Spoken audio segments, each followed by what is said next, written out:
Coincé entre les océans Indien et Pacifique, voici Komodo, un parc national classé au patrimoine mondial de l'UNESCO pour son incroyable biodiversité. Et surtout, ses légendaires dragons. Des îles volcaniques bordées d'eau turquoise et qui attirent un peu plus chaque année des touristes du monde entier. C'est assez surréaliste comme expérience de venir ici.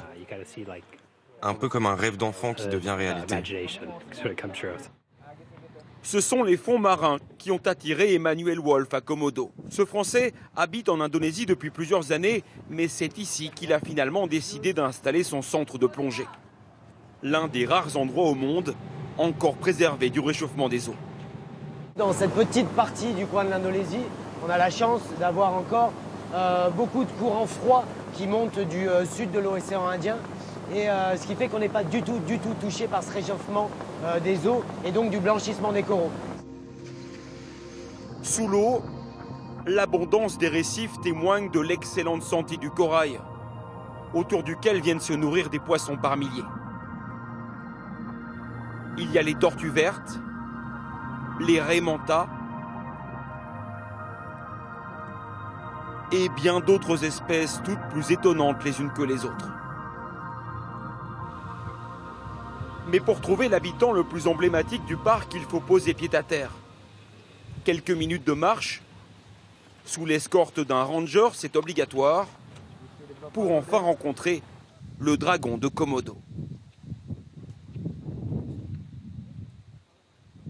En général, on les voit plus tout ça en mode larve posée sur le sol sur toute la journée, plutôt que marcher comme on vient de voir en action. C'est plus une bestiole tranquille et pas trop énervée. Pourtant, lorsqu'il chasse, le varan peut courir jusqu'à 20 km/h et engloutir des animaux bien plus gros que lui, comme ce buffle par exemple. Le dragon injecte un venin. Après la morsure, il attend que sa proie meure. Ils peuvent attendre jusqu'à 1 ou 2 semaines pour que le buffle meure. Il y aurait plus de 5000 dragons dans le parc, à côté desquels habite une poignée de pêcheurs, depuis toujours, habitués à se défendre en cas d'attaque. Peu importe la taille du dragon, on pousse avec le bâton à l'arrière du cou, mais jamais trop fort. On ne veut pas leur faire de mal.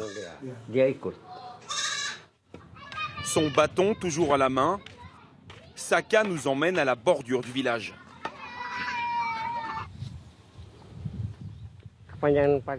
Là, il y en a sur 400 mètres. Attendez, c'est quoi ça là-bas? Ah non, ça va. Ce n'est qu'un singe.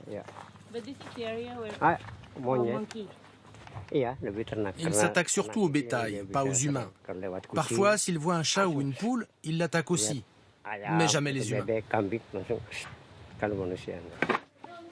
La légende raconte que le même sang coule dans les veines des dragons et de ses villageois. Probablement une manière de rendre la cohabitation plus facile avec ce voisin si particulier.